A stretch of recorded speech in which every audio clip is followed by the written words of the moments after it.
Hey everybody, welcome to another episode of Design Recharge. I am excited to have you here with the Shoney's boy and Brandon Oldenburg of Hey. Moonbot Studios. They both have great hair, just so you know. I think me and Brandon both like to put our hair behind our ears. Our ears are I'll be doing that a few really times today. not for listening, they are for holding our hair back. So anyway, I met Brandon at a conference he was the keynote speaker, and he just blew me away, had great energy, had done a ton of great work, but was really passionate about storytelling. And he's been telling stories since his childhood, which I love those videos as well. I don't think he has any of those to share, but I'm sure he'll give you a little background. But Brandon, thanks so much for being here, and if you can give us a little bit of your background, tell us where your interest for animation and telling stories kind of all started. All right. Nice. All right. So it's awesome to be here, Diane. Thank you.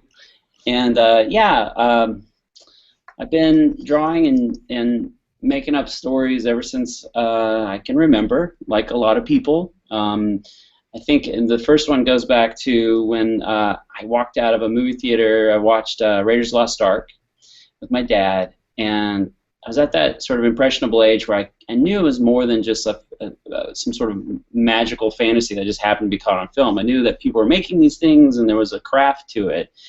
And I told my dad that I knew what I wanted to do when I grew up after that movie. And That was what age? Do you know? Do you remember? it's a good question. I'm trying to remember when that movie came out. It was 1980, I think.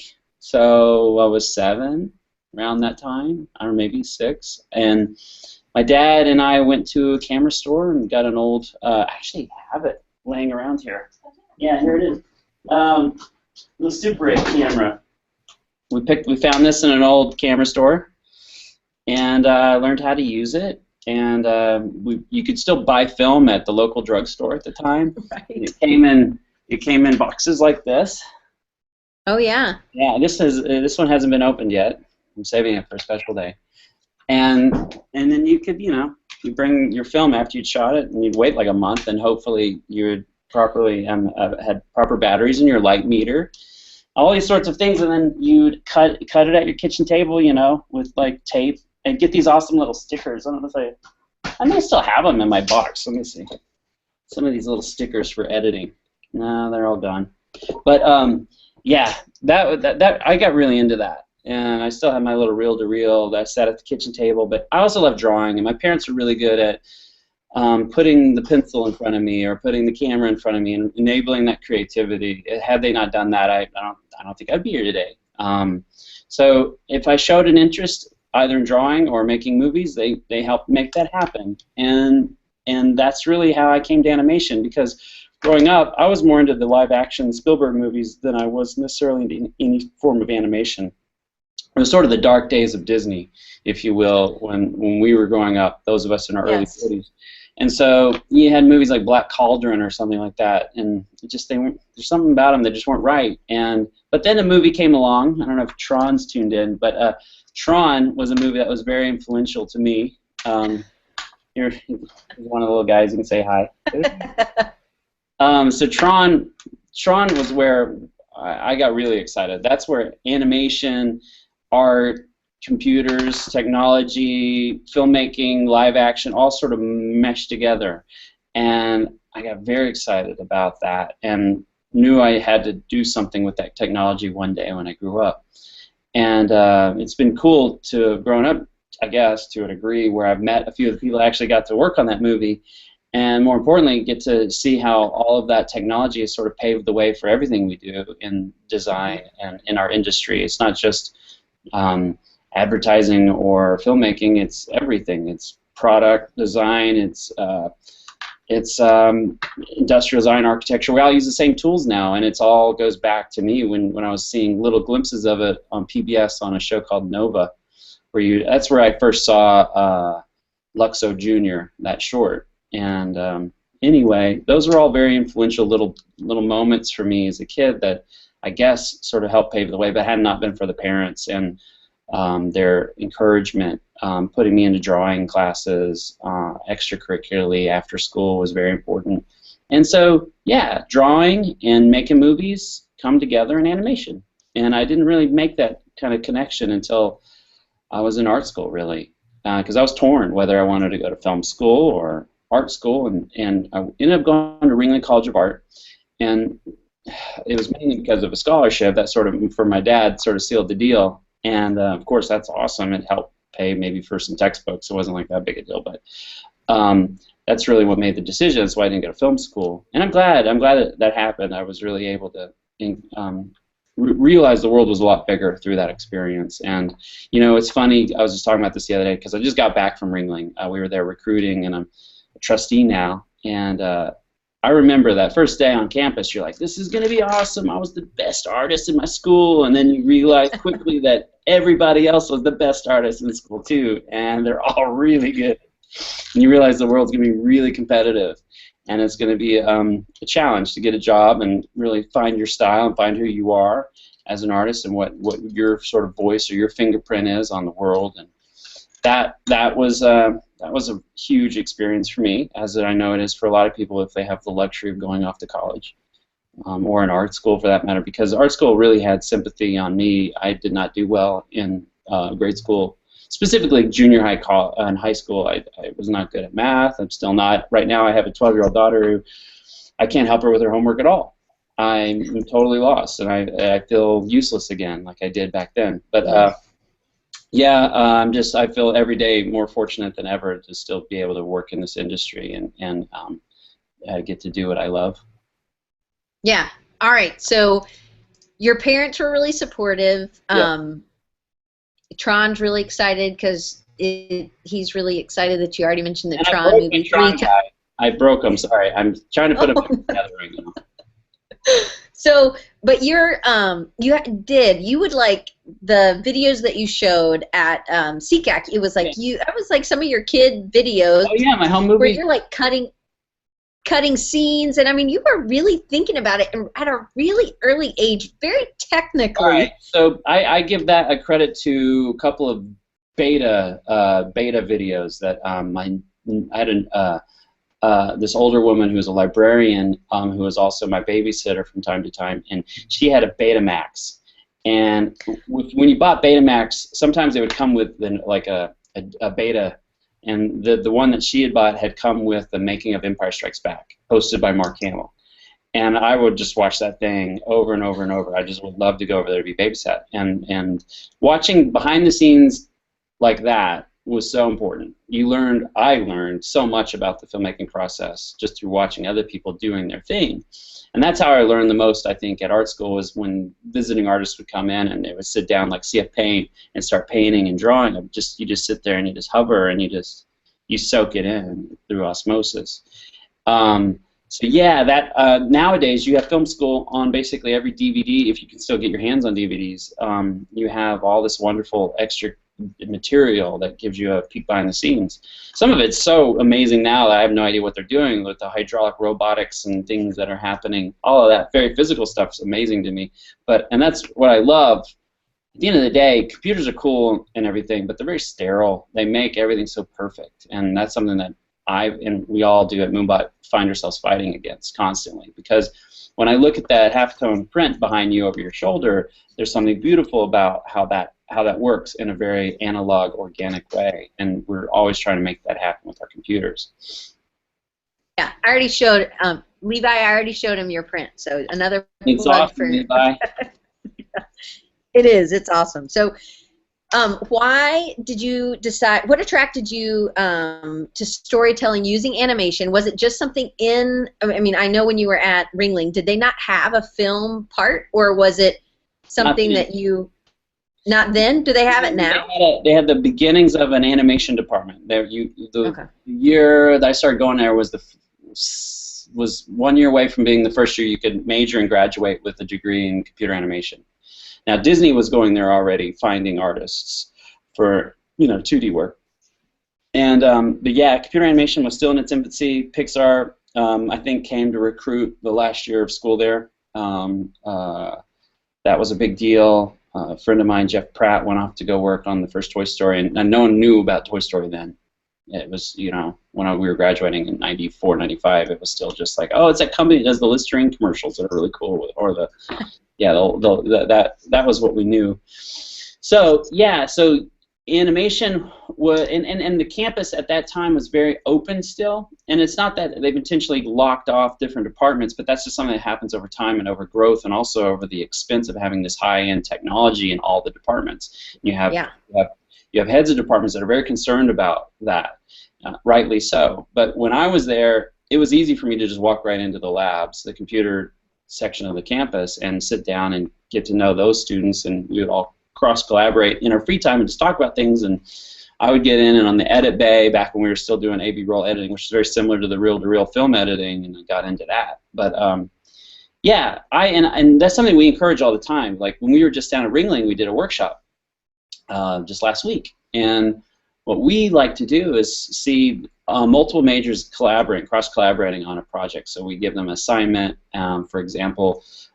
Like in the past, we'd give them an intellectual property, like let's say Pinocchio, and say, okay, you reinvent Pinocchio, and then we'd work with them over the course of 3 evenings, reinventing what Pinocchio is, and work towards a pitch packet with art and log lines, and help them with their presentation they present. So we do that with multiple teams. But what's fun to watch is that there's a graphic designer in there, there's a filmmaking major, there's a motion designer, there's a game designer, and there's a animation designer, all working together, and they'd never spoken to each other all these 4 years of going to college, just because they, by the nature of how the cliques happen with departments, and they rarely ever crossed and intermingled because they were told not to, because of, you know, for whatever reasons with these different departments. So it's nice because I get the same vibe I got when we were in our dorm rooms and we were just hanging out with other friends that were from other majors, and we were just like, you kind of have to make these things happen on your own. You can't expect a school or a professor to make it happen for you. You just gotta, if you want to experience what it's like out in the real world, where you cross and you collaborate with other people from all walks of life, that's how you do it.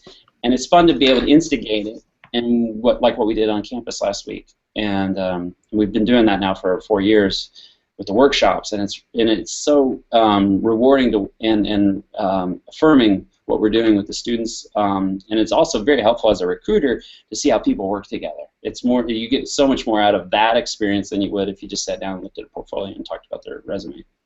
So, how you and William Joyce, I think, built your Moonbot together, right?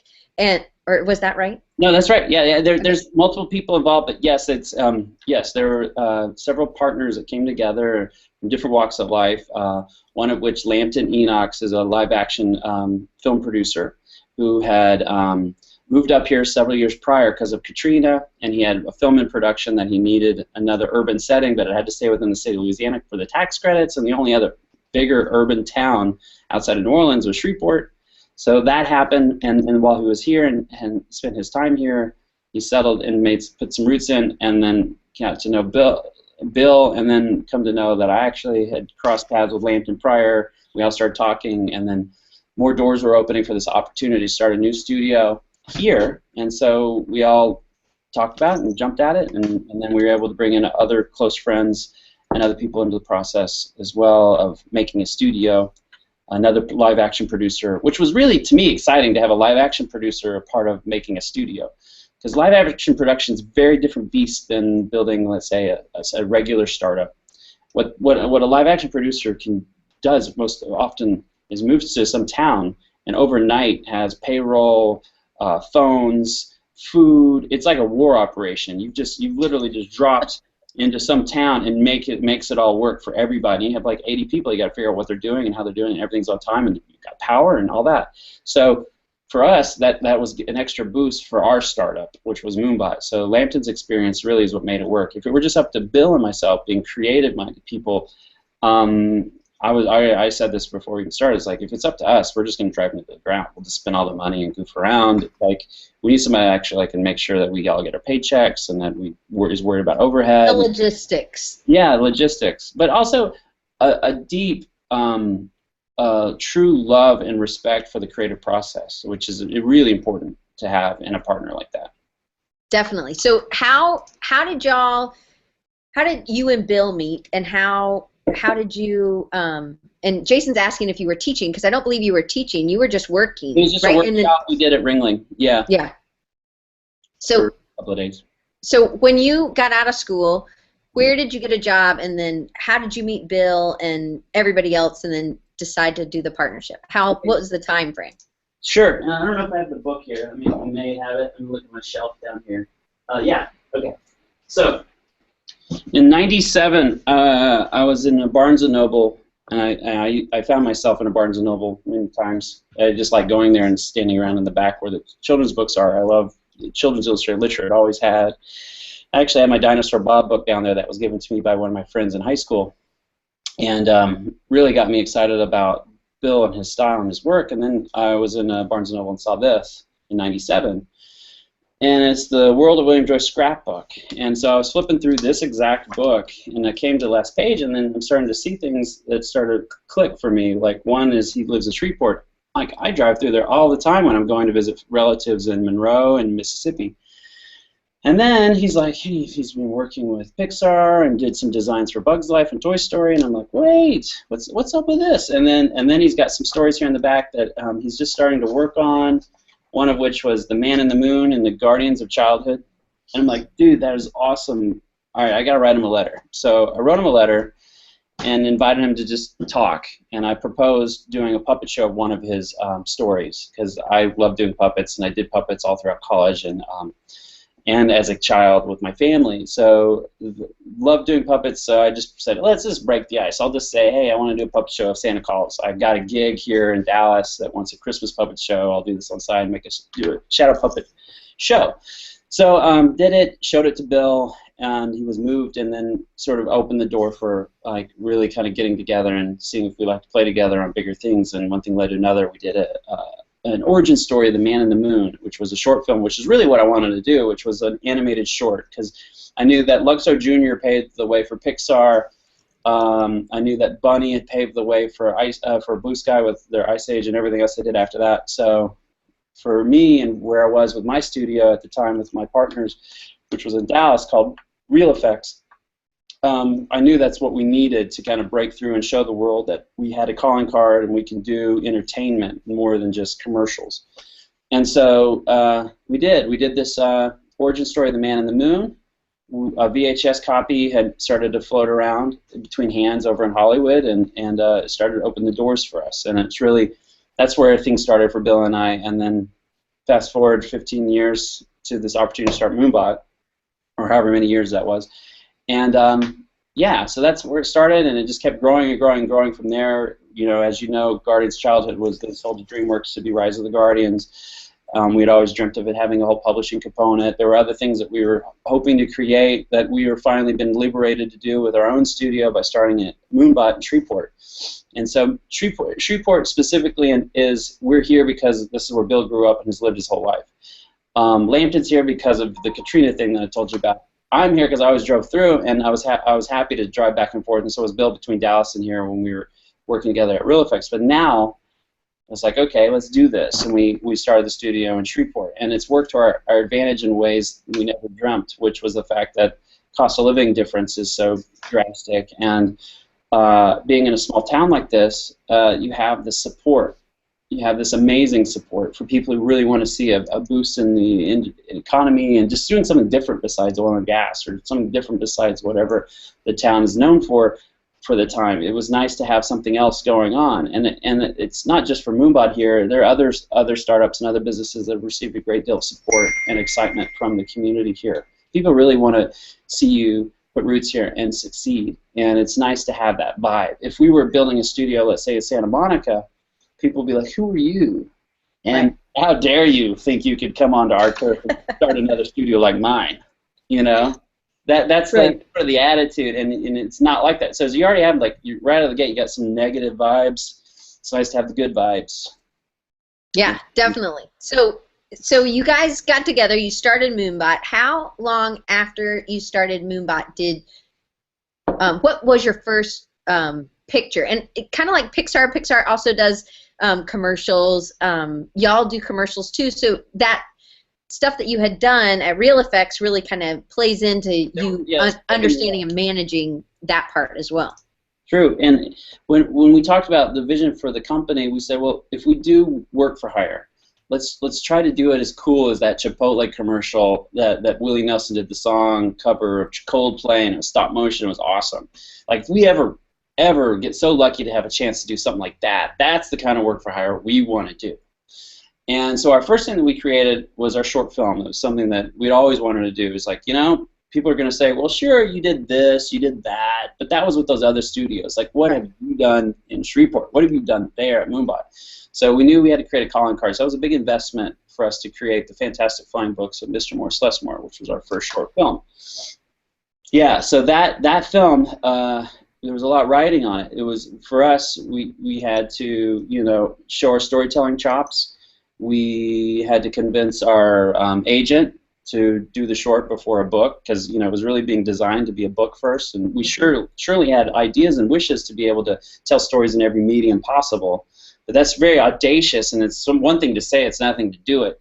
But by creating this short, we had very rich assets, and then you know, Apple and Steve Jobs announced the iPad while we were shooting our miniatures, and we were on the set using our iPhones that were a little bigger than this, and go, man, if this was only larger, we could really help pre-visualize these shots, refer to our animatics. It would just make this process much better. And so that was announced. We were just sitting there. It's like, we got to figure out how to do this. We have to start some sort of interactive division. We got to figure out how to do this and start making apps. So then we spent a lot of effort in trying to make that happen, and that all worked out. And so our first app that we had created was Morris Lessmore, which in a lot of ways that was really how it met its audience. The story really met the audience for the first time. Sure, there was the short film going around film festivals. 80 people would see it in Santa Monica, 50 people would see it in Austin, but it really wasn't getting the exposure we needed it to receive. But Apple really helped us, and that's by pushing a button here in Shreveport, we were able to publish, and then it was able to kind of cross the globe over the course of 24 hours, and then start to receive all of this love and attention for it was huge through the app. And then people go, wait, there's a short film, and they're like, yeah, there's a short, and then get this, we're actually making a book too. So then all of it started to blend together, and then we made an app that works with the book. So, but people go, wow, that looks like a really expensive app. And the thing was, actually it was just a really expensive short, where we repurposed those assets in the app. Right. Yeah. A way to kind of make your buck go a little bit further. But I'm assuming that this was a big investment, as this is your first calling card, instead of doing, and really you're telling stories no matter if you're doing it for client work or you're doing it for personal work. But you really wanted to have something that was yours, and you wanted to be known for this as the main thing instead of doing. Yeah, that was very important. And the other thing too is, what was kind of funny was that we were struggling with a mission statement. Like, you know, if you're going to start a company, you have a mission statement. We're struggling with that. We were pardon the expletive, but it was like we wanted to do cool beep, or we wanted to do cool stuff. And that really doesn't really fly with an investor or a VC. They're like, okay, they just want to do cool stuff, really? But for us, when we created Morris and then we started to share that with the world, we started to analyze the fact that what the story represented. And it was about the curative power of storytelling, the love of storytelling, and that everybody has a story, and that we all have stories to tell. And in some ways, it was a story about Moonbot. It was a story about, at least, our mission statement for what we wanted to do with our company. And all of that sort of happened naturally and in a sort of back of the sort of subconscious way. And so then, you know, Apple was like, wow, that was really cool, this app you guys made. You know, the holidays are fast approaching. What are you guys going to be doing for the holidays? And our response was like, okay, well, that's going to grandma's house. I don't know. What do you mean? And then, no. What are you guys doing for the holidays? Meaning, like, are you putting something else out? Are you going to double down on Morris, do something else with it, or are you going to do something else because people are wanting to know? I'm like, wow, okay, 4 months. What are we going to do? And then we had some sketches lying around. What's also really great about our studio is we can make decisions quickly. There isn't like this large structure to go through all these channels to make a decision. And literally within 20 minutes of Bill going, oh, I have this sketch of these little dudes that invent the alphabet. Yeah, that'd be cool. Yeah, they're simple. We can do it. And we had just seen this movie, The Metropolis, the final extended version, which had all the missing footage in it that came out that year, and we had just seen it. Like, yeah, like we can use Metropolis as a point of reference to be like Metropolis for kids about these characters that invent the alphabet. And we're like, yeah, it's like Metropolis for kids. So then we like, let's do it. And that's about how fast the decision was made to determine what the company was doing next. And then we set all of our focus and attention to making that app. So how many people were part of Moonbot at that time? I mean, how many people were on staff doing and working on, Morris Lessmore? And then how many are you adding people? Did you? Yeah, we were always adding and building the studio as we went. And, you know, when we shot the miniatures, when we made the animatic, our studio was about 5 employees. And once we had locked our animatic and decided to go build miniature sets and shoot the miniatures, we still were around 7 people. And then after we had shot all that stuff, we're like, okay, we need people that know how to model and animate and rig. We need to build an animation department. So we went to Ringling. Again, we didn't have a lot of time or funds to go all over finding all the best people. I just knew that going to Ringling, I was going to get some great. I'm obviously an advocate and a little biased, but I knew going to Ringling, we were going to find some great people, and maybe we could convince them to come be a part of our startup. And I guess we were saying all the right things, which was, you know, you can be like a major tentpole person here. You can be like our Andrew Stanton, our Lee Unkrich, our Pete Docter, our Ralph Eggleston. You can be our Joe Ranft, like all those kinds of guys. You can be those guys here. Like, we're starting up. And some of those people heard that, and they had job offers from Disney and Pixar and Leica and Blue Sky and DreamWorks, but they chose to come here. Because, well, we told them, well, I think they got the bug. We were able to share the bug, which we have, which is a sort of entrepreneurial spirit of like, we're going to do it, yeah, bootstrap. There's a lot of fun and excitement. It's thrilling, right? And by thrilling, I mean terrifying and fun. And so they got into that, and we came together and we started the studio that way, and we slowly kept growing and adding more people as we moved along. Well, so, all right, so how long did it take? Because it's about 25 minutes, 14, right? 15 minutes, yeah. Well, it just seems long, I guess, because it's... Yeah, it's a pretty robust short. You're right. It is kind of long. And but, long, I mean, good. Well, good long. Well, you know, it's an interesting thing. We were, like, talking about and working on the animatic. Like, we did the numbers before we were even done with the animatic. And we were like, if this is over 7 minutes, we can't afford that. But we forced the story into 7 minutes and watched it, and we're like, it's missing the emotional oomph. It's like, okay, let's just tell the story the way it needs to be told and have the right amount of time to linger on shots so you can feel the music, you feel the emotions, and that's where it started to swell into that length. But we were being true to the story at that point. And I'm glad everybody said, you know, that's the only way to tell the story, and we just got to do it that way. And it's nice to be able to have the freedom to go, you know, we can't force it into something it isn't. Well, and you won an Academy Award on this short. So this is your first project as Moonbot, and you like go all out, and you get this awesome thing, and you come home to a parade, right? A parade, yeah. That's another reason why we're in Shreveport. Is like, yeah, you could be. I don't think people who come home to Santa Monica after winning an Oscar get a parade. Right. Like, that's awesome, and that's what's so wonderful about our town is the support. Everybody's rooting for you. And yeah, that's great, and that's amazing. But I was actually quite concerned after the Oscar. To be honest with you, I was like, okay, where do we go from here? Yeah, it's a lot of pressure, you know. Yeah, a lot of now we set the bar pretty high. Sure, that certainly helps on the resume, but there isn't a cash prize that comes with that gold trophy. You're not going to go pawn it off to pay for your next computer. Right. So yeah. It's a scary place to be, and it's like, okay, we're gonna have a sophomore slump. Let's just get that over with quickly. We were already in pre-production on the Numberlies. Let's just get this done and get that out, and then we'll just keep moving on. And let's get a bunch of mistakes out of the way, and then maybe we'll get another Morris. Because yeah, lightning struck. We were lucky. A lot of luck plays into this, but also a lot of smart people play into this too. That helped us along the way to put us in the right track at the right time to get the notice we needed. But yeah, it was kind of crazy to get an App of the Year, to get an Oscar, and then to get a book on the New York Times bestseller for several weeks. It's huge, and it's sort of, we just kept sort of pinching ourselves. We continue to keep pinching ourselves. But if this wasn't like overnight success or anything like that, and I use the word success lightly because I mean it's nice, but we were struggling like everybody else out there today. I mean we have aspirations and dreams and wishes for our company that are bigger than just an app or bigger than just doing some books. And so all the money we're making is coming right back into the studio because we're working towards something bigger. And yeah, it's good, and it keeps putting the wind in our sails. And I've read some books about Disney, and he always made money to make more movies. He always made money to tell more stories. It wasn't just he wasn't telling stories to make money. It was the other way around, and that's actually the way we've been approaching it as well, because we just love what we do. But yeah, right.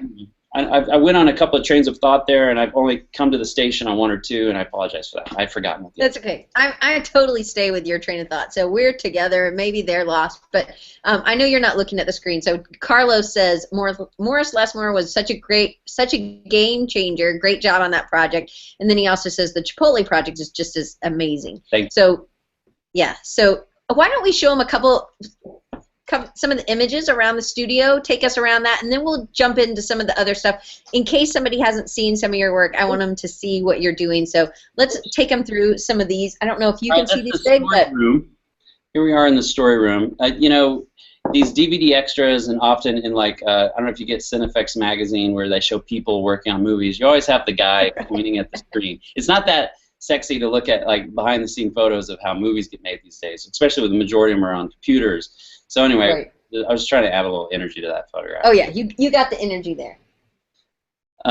This is Kevin. Kevin Cook is our lead supervising animator, and I'm gonna click over to your screen that you're looking at. Yeah, so these are the guys in animation reviewing some work here. Looks like Numberleads is up on the screen. Yeah, and that was when we were working on the short film. So I don't know if you know, but Numberleads was an app, and then we repurposed those assets into a short. All the while, here in the center of the photo you have up right there, Christina Ellis, who was a part of the illustration process for the picture book. The picture book came out, and we even made another app that works with the picture book through augmented reality. And there's Bevan, one of our animators, and this is also important to note that that pit behind them, everybody's kind of open there. That's artists and animators collaborating and working together. We love the fact that we can't just sort of put people into a specific role. They can do other things, and we have some multi-talented, multi-hat-wearing people here.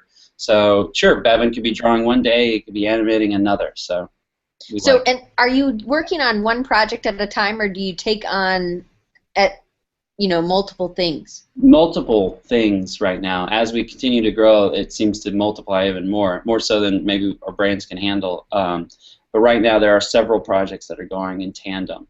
And on the table here are some sketches that Bevan and Christina were working on, and that at the time was when we were working with a studio called Amplify out of New York, and they're a tablet-based curriculum company, which is creating an amazing amount of work for tablet-based curriculum. And we were invited to participate in the 7th grade 1 month of literature focused on Poe.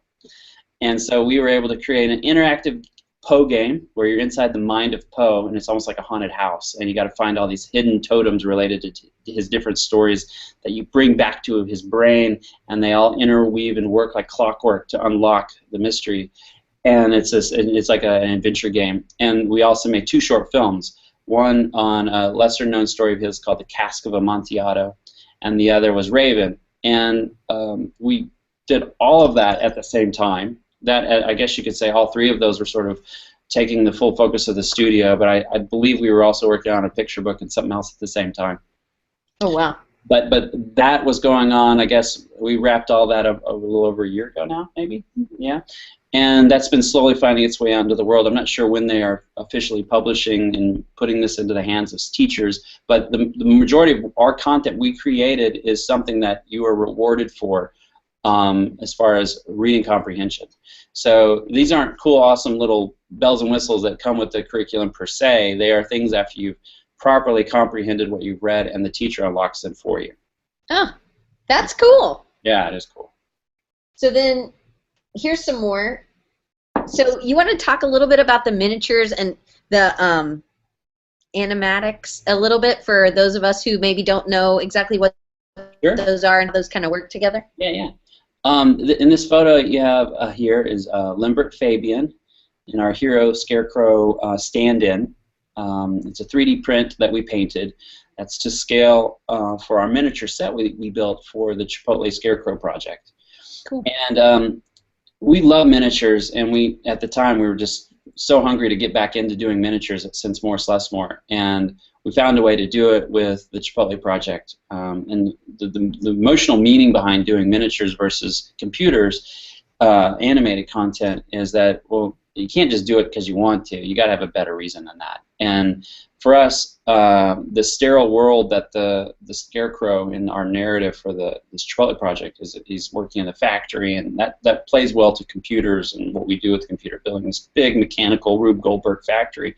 But when he finds his way back home, we wanted his home to represent who he was on the inside, and something that was a little more natural, a little bit more like wholesome and aspiring for something handcrafted, and we wanted his environment to reflect that. So by handcrafting a miniature set for his home and his kitchen and where he lives was really important to us.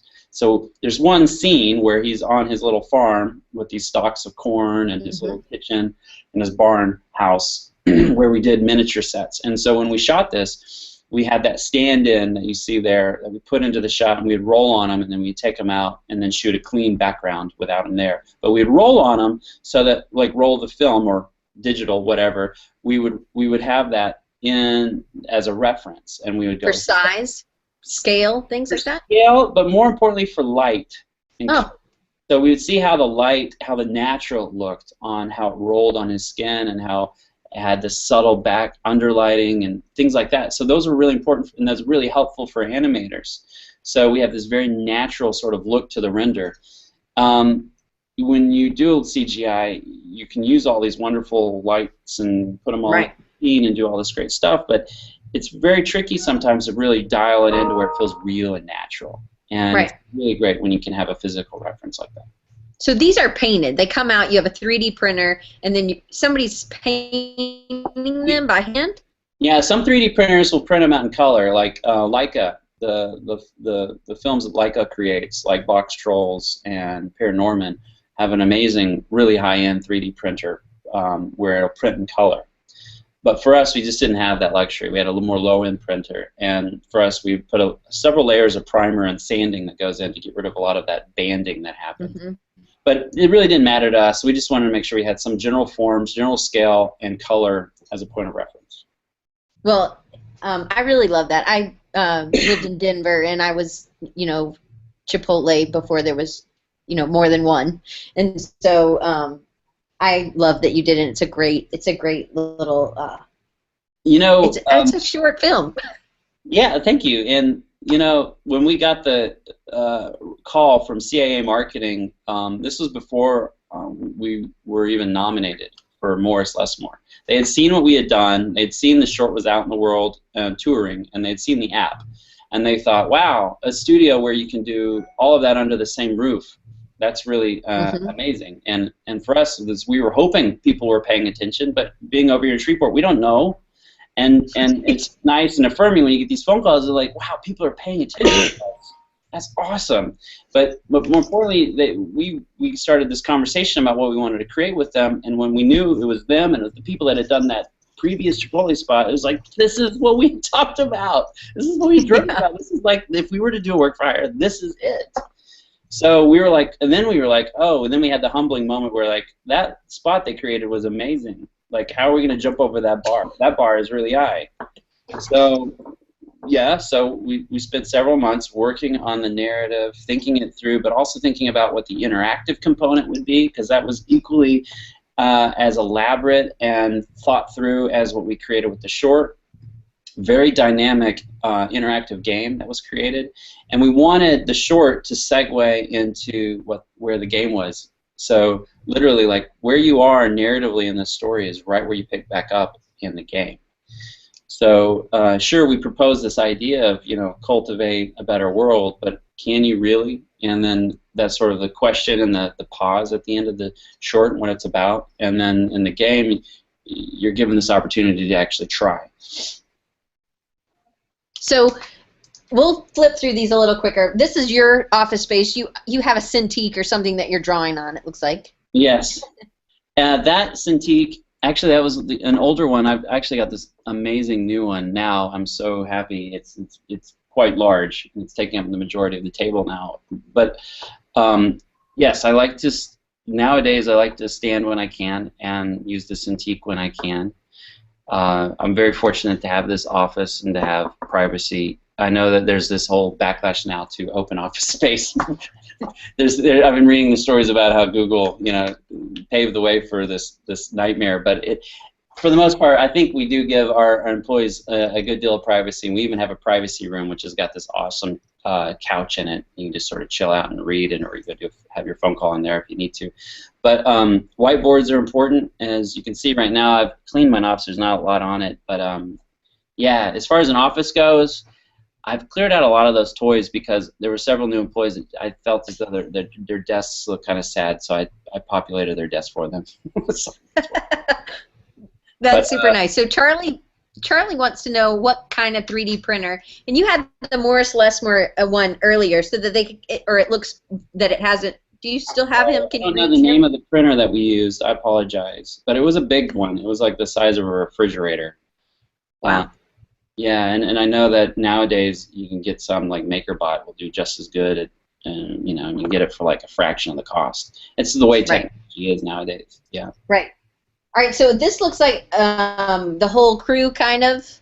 Mm-hmm. So it's like we just come home last year, right after the Scarecrow had won 2 Emmys. Yeah. Yeah. So has it grown since then? The studio has, we are right under 50 employees right now. And since this photo, yeah, we've been sort of fluctuating in around that space. So have you added space, or have you been able to stay in the same location? Yeah, we're staying in this, we've been fortunate enough to stay in the same location. We did have to expand across the hall from where we are, and occupied a little bit of space over there for interactive. And so you have something called Sketch Tuesdays. And you obviously do a lot of round table stuff. You're not just sitting in your holes, kind of collaborating and that's working. Important, right? Like this photo is a good example of a morning where everybody's waking up and we're all just trying to get on the same page. So when a project's really in sort of high intense production, it's really important for everybody to be on the same page. I think you call this Scrum, or there's probably fancy words for this, but all we think of it as is just let's not use the computer to communicate. Let's actually all like look at each other in the face and talk for a brief moment, right? And just talk about what we're all doing. So even though you may have a person that's might not have anything to do with what you're doing exactly on the project, like an engineer versus project management or whatever, sometimes it may feel odd that you're all together, but it's only a short brief minute, and it's nice to be standing because it keeps you on your toes, and it keeps the meeting from going long when you stand. Right. And everything's to the point. You just go around and you're aware of everything that's happening, and you have a nice huddle, and you break, and you're off to the races for the day. So how many months does something like, because you're really doing an app, you're doing a book a lot of times, you're also doing a short film. How long does something like the Chipotle or the because you have all these different people working on all these different things.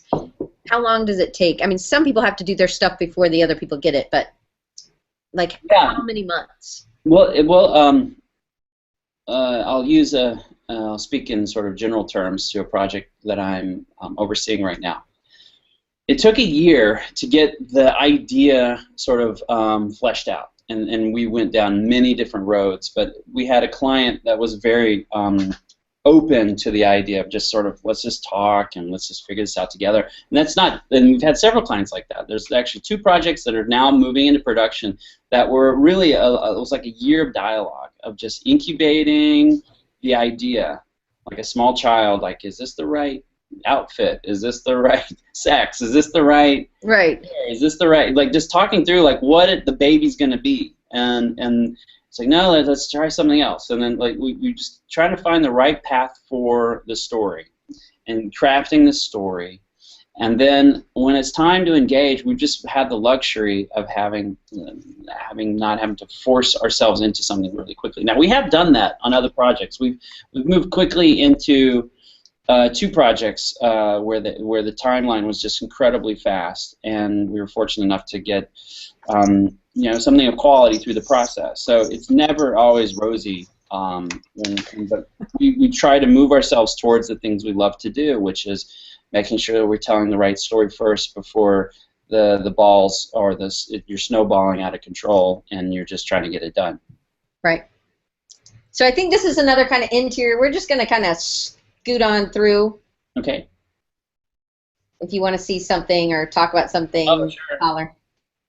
smaller out. Entryway of the studio, and as you see on the wall back there, there's a television screen, and we always have it tuned into TCM. Every project we create here has, I mean, reference is so critical, and we are constantly referencing classic cinema, and so it's just really healthy just to always have a little blip of inspiration, whether you're walking to and from the restroom or whatever it is. It's always there and it's always on, and I think it keeps us grounded and reminds us of why we love doing what we do, especially in a visual medium. And the early days of cinema is so important to us, and then so much so that I was just being silly, I guess a little over a year ago, and I tweeted somebody over at TCM, hey, you should have Moonbot do a show with you guys, because we have it on in the lobby, and then one thing led to another, and we now have a show that we've been working on for TCM. Oh, awesome! Yeah, so it'll come out this summer. And it'll be on Sunday nights. What day does the show start? We're not sure. The details will be foggy right now, but just stay tuned in. We're really excited about it, where we introduce our favorite films and we talk about why we love them, and we show maybe a couple of interesting things in the film and we talk about it afterwards. Much like the way the normal format of TCM works, but it's all through the eyes of Moonbot. And we're so honored to have been invited to participate in that. That's awesome. And I think your Twitter handle is Moonbot Studios, right? I mean, not yours. Yours might be something else. I think mine's Brandon Bot, but yes, Moonbot's is just Moonbot Studios as far as Twitter goes. I'm just going to type it in so then people can follow you that way. And then there's just a couple more kind of interior. One of the questions I had was, how do you keep your, these are sometimes are really tight deadlines, sometimes you have a little bit more time, but keep your people healthy and happy and energized, and what's the key for doing something like that? Inspiration, staying inspired is really important, and also empowerment. I think we put a lot of trust and trust into our employees and expect a lot from them. And we also have try to be as transparent as possible. We do at the end of every week what we call weeklies, where everybody's in the same theater that we have here, and we all look at all of our work and just keep continuing to give each other encouragement on what they're working on and talk about it, and open the floor to critique, and just try to continue to have this open forum of dialogue, whether you're on the project or not, to just go, wow, that was awesome. Have you ever thought about doing this or that? That's always really helpful. It's the wind in your sails, really. Just like, oh, it reminds you at the end of the week, this is why we do what we do, because of this magic thing that happens. And It's not just watching a clip or looking at rendered images of a model. It's also playing with early prototypes of builds for games or whatever it is. We're constantly looking at as much as we can of all the various things we do. And when you're doing it once a week instead of like, hey, we've worked on this for 3 months, people maybe are easier to change or go different directions, I would think, than if you're doing something and we've worked on it, now you're just bitchy because somebody's told you to change something that you've been working on. Right. Yeah. Right? I think everybody has the respect and understanding, knowledge of how difficult things are to create, and when something's being shown for the first time, they know that things are still malleable, and as things get further down the road, I think we all very much respect the time that things take to create, and also know that sometimes decisions aren't always made by us, and that a client may have asked for something a certain way. And it's always education, and in some ways it's like a classroom of how we talk through these things, and we all learn how decisions are made. So let's watch some of the little clips that you brought. I'm going to mute me over here, so I think you'll be able to hear me over here. So I'm going to mute now, hopefully. Okay. All right. Cool. It looks like we're watching. Do you want me to talk over these? Yes? Okay. All right. Cool. Looks like you're going to play, what was that, the Numberlies? Sneak peek? I guess this is the trailer for the short, possibly, yes. So some of these scenes have been taken from the app that we created. However, there's a good chunk of this short which was created and redone, and a lot of scenes were redone just for the short film. We were able to time the release of the short in tandem with the release of the book, which was good, but also, more importantly, we were able to get into a lot of film festivals and get some good attention for this. And what's great about building brands and keeping stories alive is that they feed off of each other. And so it's something that's obviously very hard for a small studio to do. It's much easier, I guess, for a bigger studio like Disney to keep their franchises alive in the world. But I think it's a struggle all of us have. Is like, how do you stay relevant? How do you keep it in the eyes of the public? And that's something we're trying to do on like a microscopic level for Numberlies here. We're just trying to keep them alive. Another exciting thing with the Numberlies is that I don't know. Can I talk about that? No, I can't. Well, there's some exciting news that potentially we'll be able to share about the Numberlies in the future in a different medium. That's all I can say about that. And so we're working heavily on that right now. Actually, spent half of my morning on it. All right, so it looks like we'll click on something else here. You see the thumbnails for Moonbeeps. All right, here's the little advertisement we made for our first Moonbeep app called Fireflies. Now, Moonbeeps is a sub-brand that we've created, and I guess you could say it's for the child and all of us. It's for kids, whatever that means. But we want to be able to shed light to, and remind people of all the things we love to do as children, and that sort of childlike sense of wonder. And through a very simple app with very little text, if any, we're trying to make them as universal as possible. Here we've made an app that's all about catching fireflies, and then it happens to serve as a nightlight when you go to bed. And what we're trying to do is build a whole shelf of these apps. We're trying to make a bunch of them, and it's all about turning them around really quickly. So with Moonbeeps, we try to have the discipline of 8 or 10 weeks, and ideally even less than that, as far as a turnaround time of creating a Moonbeep app and getting it out into the world. We have a list of 40 or so of these things that we're wanting to do. And this one that you're watching now is a little trailer for our Moonbeeps Hide and Seek app. And it's I guess you could call it a game, but there is no way to lose or win. You have 4 different environments to choose from, like nighttime summer, daytime spring, autumn, winter. Each one of them creates interesting design challenges from a color palette standpoint. So hide and seek in autumn is way more difficult than hide and seek in the wintertime, when you have everything sort of whitewashed.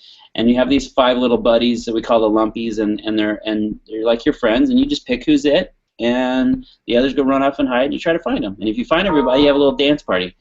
And that's it. And you just kind of do this as much as you want to your heart's content. But the thing is here is like, I don't know, when I play hide and seek, I play it all over the neighborhood. And nowadays you have this sort of overprotected sort of childhood that's happening. And we got off on a riff the other day talking about free-range children and the whole movement that's happening there. But we are trying to remind people that, yeah, there is this world outside of your screen, outside of this device, and we're trying to remind people of that world. The next Moonbeep that we're actually working on right now is called Gizmo, and it serves as your dashboard or control panel for whatever it is that you're dreaming up. For example, you get a cardboard box, you get inside of it, and it can become your spaceship, it can become your submarine, it can become your whatever. All we're doing with your tablet is just basically giving you the controls to that thing. So it's just a bunch of bells and whistles and knobs and things that do cool things. And the first one is about outer space. So if you drew a rocket ship on the side of your cardboard box, this is like the perfect little dashboard for you. It has little windows to other worlds and little characters that are like in the engine room or floating around outside your spaceship.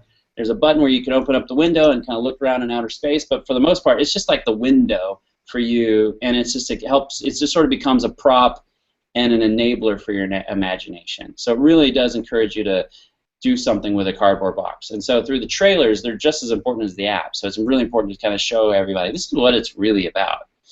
And if we can show a parent and a child scribbling on the side of a cardboard box, putting on their bike helmets and pretending to be astronauts, then we've done right. And so yeah, we're excited about Gizmo. We see a lot of potential of making more Gizmos, like for trains and planes and automobiles. Right. So yeah. Can you hear me again? Yes, I can. Okay. So Sinan, I don't know if I'm pronouncing this person's name right, but is there only one team creating these moon beeps, or are there several teams working on different kind of games? So yeah, some Moonbeeps, the team changes from Moonbeep to Moonbeep. Ideally, I think in the perfect world, we would have a devoted team. I would love to have that happen. I'm always envious when I see like a startup like Tokaboka, for example, and that's just all they focus on, and they're able to really have this hyper focus and really think about the brand holistically in that way and just turn around these amazing apps. That's what I'd love to see happen for Moonbeeps. But Moonbeeps is in some ways designed to just be a gap filler. And if there are a few people that are available in between projects, then they can jump right in. We have this laundry list of Moonbeeps, and we can just continue to keep that machine going. I hate to say that it's a downtime project, but it is how sometimes, as of late, how we've filled the gaps. All right, so I'm going to play the Amplify curriculum one, so I'm going to mute me again. Okay. I think. All right, so this looks like the trailer for the Raven. Cool. Here we go. This is a little darker for Moonbot. I don't know if you have the sound on or not.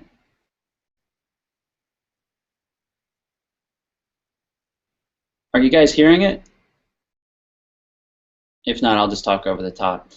All right, so there's this amazing actor who's known for his work in theater. His name's Jefferson Mays, and he was available, and we were able to bring him in to do the read for this. And what was amazing is he never looked at the script. He had memorized this in 7th grade and had never forgotten it word for word.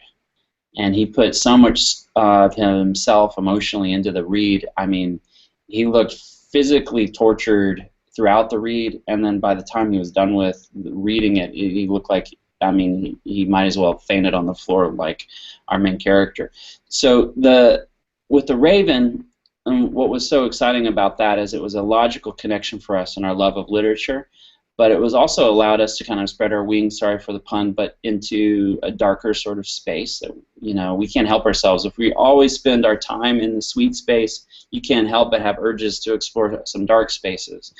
And that's allowed us to scratch those itches in other areas.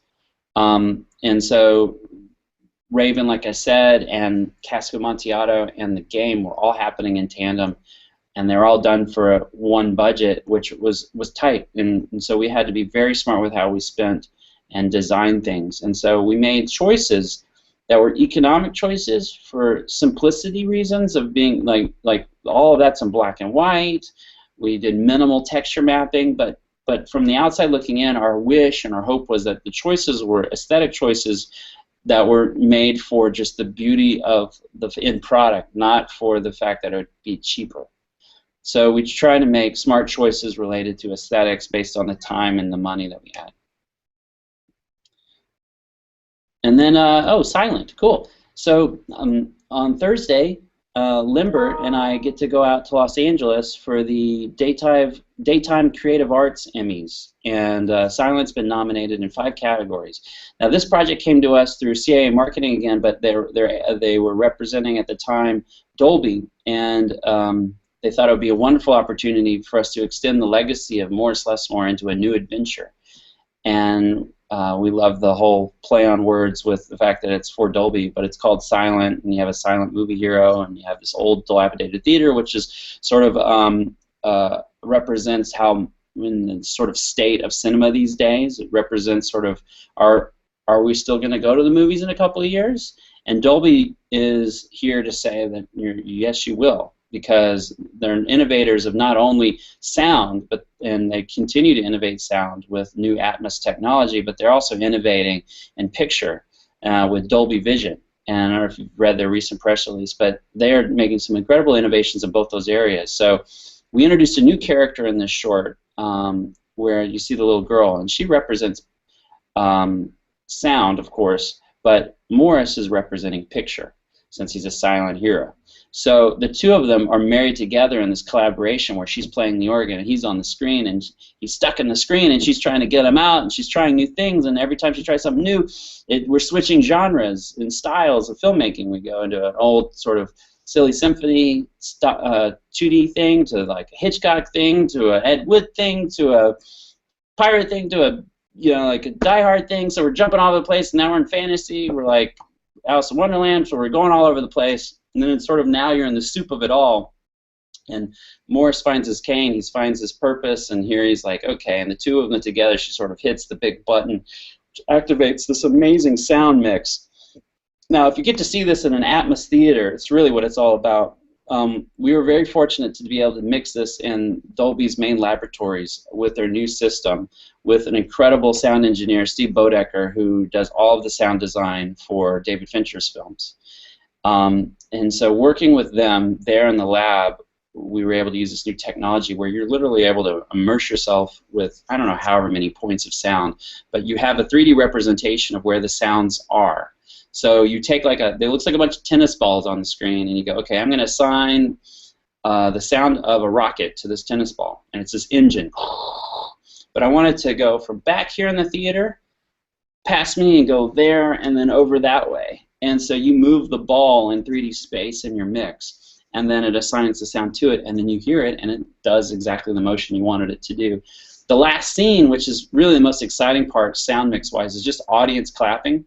And the camera's dollying out of the theater, so we took this applause and we took all these balls and brought them by you and over you and through you and then away from you, and you literally feel like you're being, like you have this warm hug from the audience as you move into it. It's like you're falling into this hug, and it's hard to describe. You just kind of have to hear it. I'm sorry, but they keep adding more and more Dolby Atmos theaters all around the world, and I think there may be up to 300 now.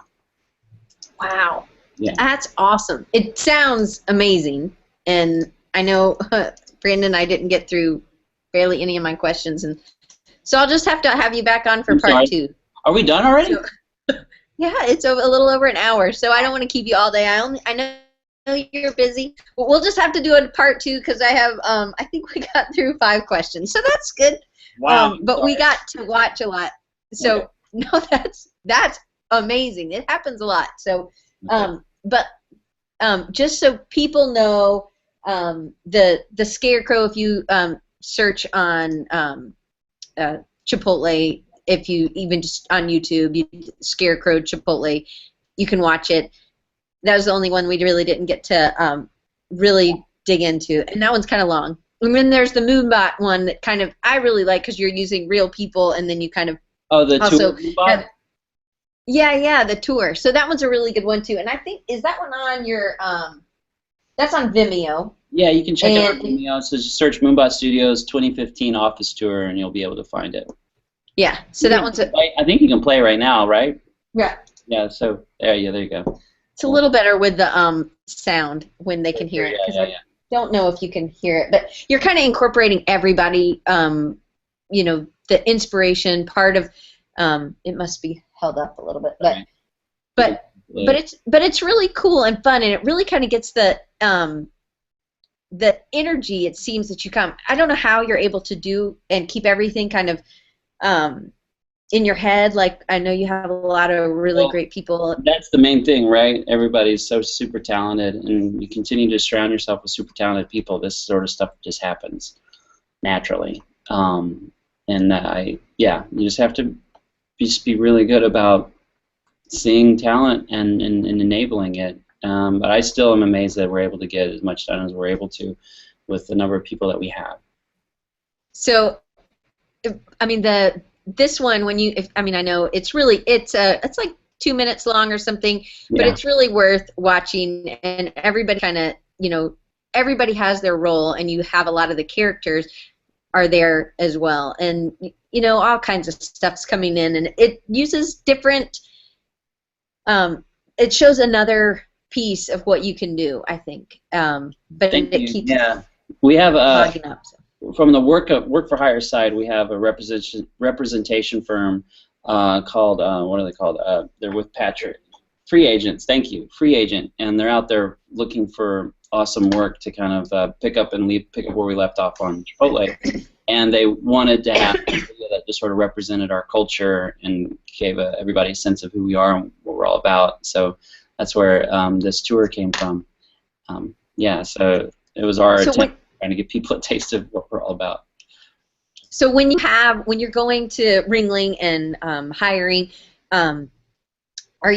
does anybody second guess at moving to Shreveport, or because you've created this great environment, you really don't have to sell anybody on what small town living is great about? Well, it's still always a challenge, and people can do a lot of research on their own.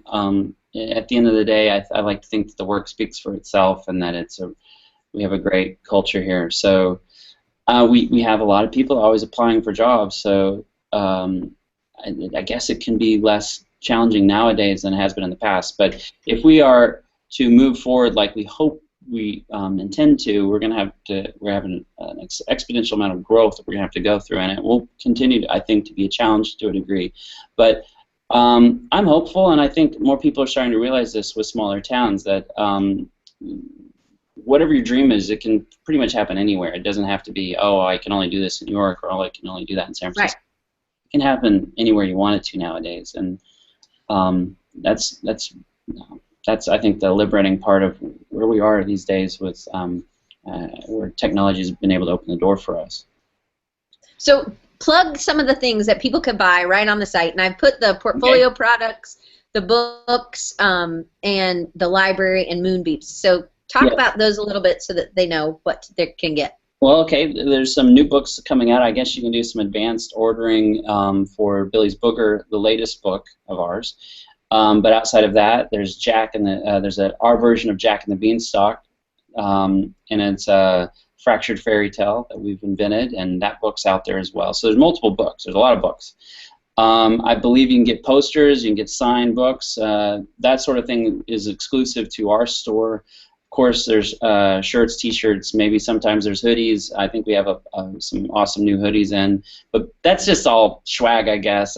We have, I don't know if we're out of our Moonbot Mardi Gras beads, but we like to share those with the world. And then outside of that, our wish and our hope is to collaborate with a cardboard company in the near future, one called Cardboard Safari, where we can start to do some custom cardboard tie-ins with Moonbeeps. But of course, the Moonbeep apps are out there, the first two, and the third one, keep your eyes peeled for that one, dropping soon. And then, of course, all the apps that work with our existing books that use the Imaginotron technology, where you use augmented reality to pull things out of the books virtually. And then, outside of that, I think they make a Dodo case that's a Morris Lesmore book Dodo case with the company called Dodo Case out of San Francisco, which is kind of awesome. It's a case for your iPad. And outside of that, what other products I'm not thinking of? I would love to see any suggestions of other kinds of products that we should make. So the apps, can you talk a little bit about that? So apps, are those appropriate for what ages? And yeah, I think they're all appropriate for all ages right now. That sounds silly, but it's true. I think Moonbeeps, I really love playing with fireflies, and I'm 42. My kids, from a 3-year-old on up, I think could easily manage navigating through a lot of these apps. But yeah, and the books in some ways are I guess you could consider them a little more sophisticated. But it's funny with our picture books, I guess you could say we're targeting the parent that's actually buying it versus the kid. But at the end of the day, we're just trying to tell stories that we love, and if we're lucky, we're telling stories that other people like too. Right. Well, and you're really great storytellers, and I love the stories. I have the books. I don't even have kids, so I totally am with you on the it doesn't matter how old. I think I'm going to have to get the hide and seek one because I never could win that one. I was always short, and everybody was always faster than me. So there really is a loser in the real world, so I think I'll like that a little bit better. I like that. That's awesome. So, but Brandon, thank you so much, and we'll just have to have you back on, and then maybe you can talk about some of the other stuff. It sounds like you guys are always coming out with new things and staying ahead of the game and putting money back into the company. Yeah, thank you, and keep an eye out for everything. Get on our newsletter at Moonbot. We have some job postings as of late. Would love for you guys to, if you're interested in being more involved with who we are, that's a great way to become a part of Moonbot. And so, and you don't just hire just animators or That's true. People in cinematography. You're hiring production management, great designers, great storytellers. We, at the end of the day, we just try to find just super talented, passionate people that like to do multiple things. Right. Well, I think the collaboration is one thing that keeps y'all's company so vibrant, and that you did have to set the bar high with your first product, sure. And then you've continued to bring it, and I think that that's awesome, and it's scary for sure, but you're not a one-hit wonder, so you've busted that. But I can imagine after the first, it can be pretty scary. So yeah, it continues to be a challenge, and I don't think it will not be. But yeah, that's my main thing is we just got to keep barreling forward, keep making mistakes, but also keep learning from them. Well, Brandon, thanks again. And just so everybody knows, I'm taking next week off. It's the last week of classes, and I got a grade. Awesome. And so I'm taking next week off, and then I come back on, I think it's the 4th, 5th, 6th, the 6th maybe, with Beth Navi. She is a professor, I think, at Central Florida. And she has, a lot of times fine artists will say, oh, well, graphic designers are just the sellouts, or you're just doing it for somebody else. And so at CCAC, I met her, and she had given a talk about how really, if these fine artists will say, oh, well, Michelangelo or Da Vinci or something, and she's like, they had clients, they were working for somebody else. And then it kind of makes them eat their shoes. So she kind of has a playful way of putting it back to where we're really the fine artist as well. We're just communicating somebody else's message, and sometimes it's somebody else's, like Chipotle, but you're really helping to tell. I think that's a really important part of our job, and we really help communicate somebody else's dream, and that's when I love being a designer. So hopefully you'll tune in 2 weeks for that, and then more new stuff's coming after I get out of school, and I'm excited. I'm launching my first course, which is all about self-promotion, and if you were at Creative South, I gave a discount, and so hopefully you guys will use it and enjoy the course, and I'll be launching some stuff in the next couple weeks about that. So Brandon, thanks again, and I'll see everybody in 2 weeks, but Brandon, thank you. You were awesome. Thank you all. Bye.